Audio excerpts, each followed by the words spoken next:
मंत्री जी के उत्तर में स्वयं स्वीकार किया गया है कि प्रधानाचार्य के 5,445, व्याख्याता के 20,951, वरिष्ठ अध्यापक के 34,332 तथा अध्यापक लेवल सेकंड के 8,743, अध्यापक लेवल प्रथम के 7,706 अर्थात कुल मिलाकर 86,369 से अधिक शिक्षक पद खाली हैं, जबकि भर्ती प्रक्रिया मात्र 17,075 पदों की बताई गई है। तो मंत्री जी यह स्पष्ट करें कि शेष लगभग 70,000 के आसपास रिक्त पदों को भरने के लिए सरकार की क्या ठोस योजना है? क्या इनके लिए कोई निश्चित समय सीमा तय की गई है या सरकार ने इन पदों को लंबे समय तक खाली रखने का निर्णय लिया गया है?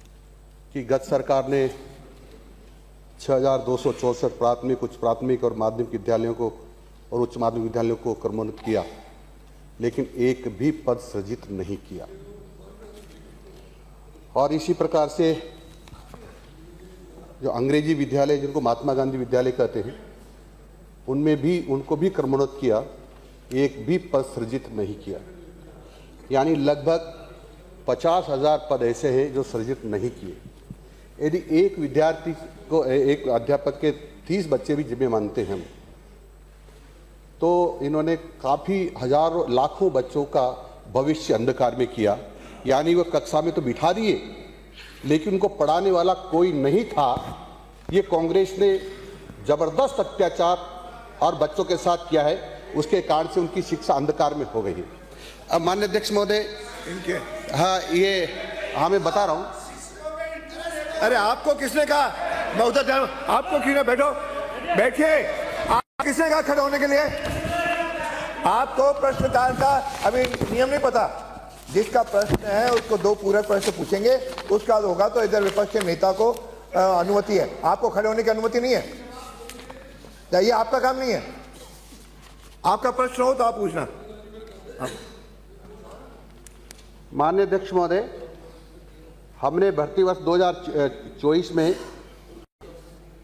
कुल 2202 भर्ती की हमने भर्ती निकाली और उसकी परीक्षा 23/6/25 को हुई है।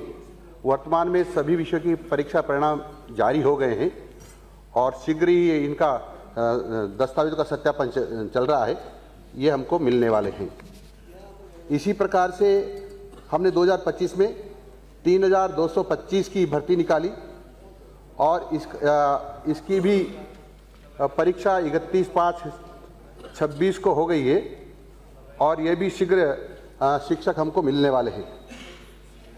इसी प्रकार से और भी ग्रेड के हैं। वरिष्ठ अध्यापक की बात करूं तो 2024 में 2,129 की निकाली, 2025 में 6,500 की निकाली और इसी प्रकार से ये सभी भर्तियां प्रक्रियाधीन हैं। इनकी परीक्षा की दिनांक बताऊं तो मैं वरिष्ठ अध्यापकों की परीक्षा थी 7/9/2025 को और 12/9/2025 को। तो ये लगातार हम भर रहे हैं और अभी तक हम 72,000 पदों को भर पाए हैं, क्योंकि कुछ प्रमोशन से भरे हमने और कुछ सीधी भर्ती से भरे हैं।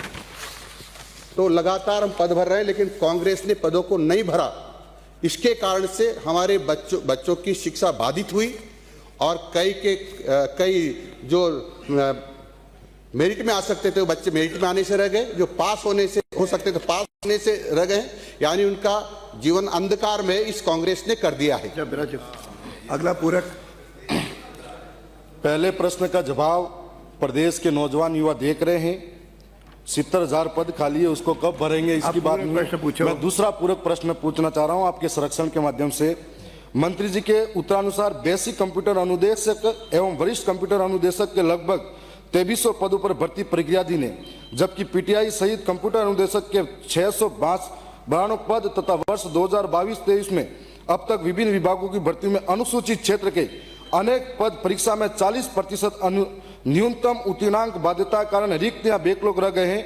ऐसी स्थिति में यह स्पष्ट किया जाए कि क्या सरकार अनुसूचित क्षेत्र में लागू 40% न्यूनतम उत्तीर्णांक बाध्यता हटाकर 2022 से पूर्ववत मेरिट आधारित चयन प्रक्रिया अपनाकर इन सभी रिक्त पद एवं बैकलॉग पदों को भरने का निर्णय लेगी? यदि हाँ तो कब तक, और यदि नहीं तो इसके स्पष्ट कारण क्या है?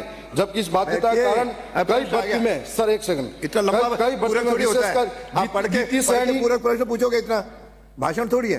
प्रश्न पूछो पूरक 2 लाइन में, वो 4 बता रहा लाइन में। हूँ। इसमें द्वितीय श्रेणी गणित विज्ञान में एक भी एसटी अभ्यर्थी का चयन नहीं हो पाया है। क्या सरकार यह मानेगी कि इससे एसटी प्रतिनिधित्व समाप्त होने जैसी स्थिति आएगी? 40% बाध्यता अंक हटाने का विचार रखती है या नहीं? माननीय मंत्री जी, नियमानुसार सभी पदों को भरेंगे और शीघ्र अतिशीघ्र भरेंगे।